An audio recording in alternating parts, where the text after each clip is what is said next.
Hi, welcome back. In this video, we're going to learn about functions in Python. Functions are nothing but a set of statements that you type which are executed only when you call that particular function. Let's see a quick example of it and then we can dive deeper. I'm going to switch back to our IDE.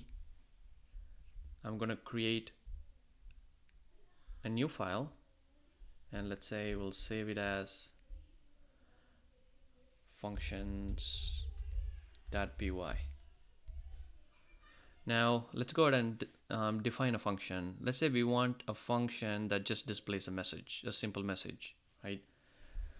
You'd go ahead by typing def. That's how you define a function, def, and a function name. So I'm just going to call it display message.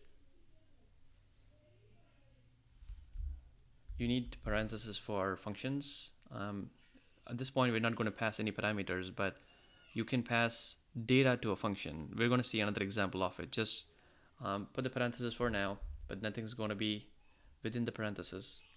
And a colon. As we have seen, anytime you start a block of code, like the if statement or the loops or a function, you always specify this colon. And then as you can see, there is an indentation that's automatically happening here in the IDE, because if you again remember, in Python, indentation is important. It's part of the language syntax itself. The indentation defines the block.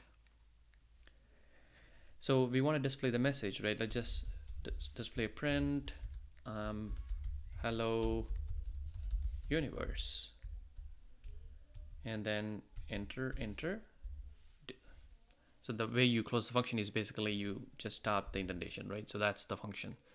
Just to quickly recap, we are defining a function named display message, and all that function will do is print the message hello universe. Now, how do you call the function? It's simple enough. You just call display message. You save it, and then we'll try to run it. As you see, hello universe got displayed. So when this program starts executing, right, this doesn't execute at all because it's a function. It will only execute when you call it. So the control, when you run the program, will automatically come here, and we are calling the function here. So the function gets called and the statements within the function will get executed. Now I can call this any number of times. So let's say I want to call it 3 times. I'm going to save, run it. So we're calling display message function 3 times. So it got called 3 times and the message got displayed. And you could also put multiple statements here. Print second message, right? Save it, run it. So the first time it got called, it displayed hello universe second message, and then the second time, and then the third time. So I hope you understood how to define a function, how to call it, and how the whole thing works. So that's a very simple example, right?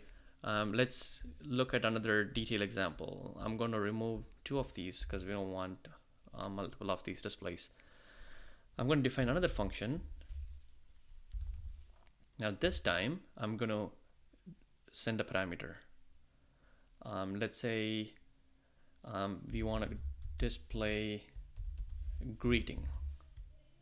So parenthesis, and I'm going to pass a name. Let me put a colon and then I'll explain what's going on. So we're defining another function called display greeting, and within the parentheses we are having a variable named name, right? So what we're saying is when display greeting is called, there is going to be a value or a data or a parameter that's going to be passed, and just assign that value to the variable name. That's what we're telling Python. Name is the variable we're going to use to basically catch that value or to store that value. Now we can go ahead and display like print hello.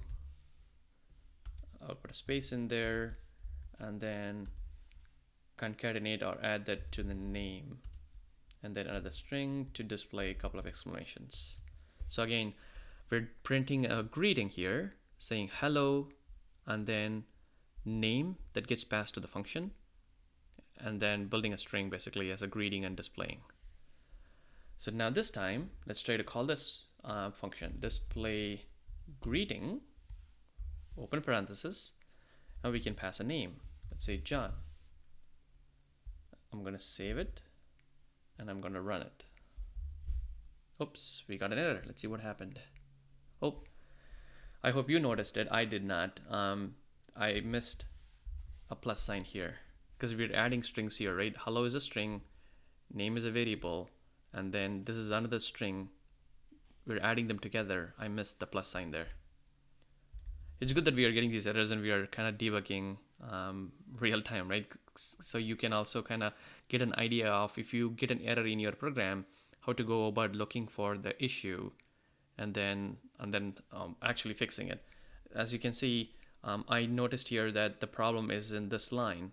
So I immediately went and checked that line. I noticed that the plus sign is missing. Similarly, if you get errors in your programs, that's how you would debug it, right? See the message, see where exactly it's telling you the problem is. It's even giving you the line number, right? You go there and basically fix the problem. Now let's try to run it again. So now we got hello universe second message, which is this function call display message, and then hello John, which is this. So we're calling a function passing a name, and the name is the parameter that gets assigned to this variable, and then we're displaying.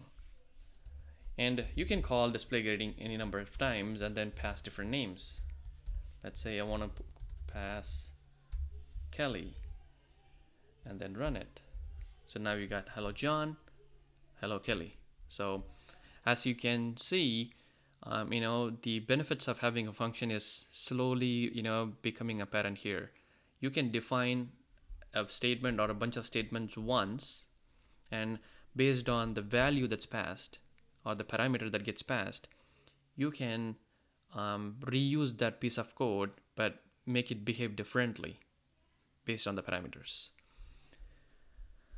So that was a good example. I wanted to show one final example too, which is about returning a value. So we saw that a function can execute a bunch of statements. We also saw that a function can take a parameter and execute again one or more statements.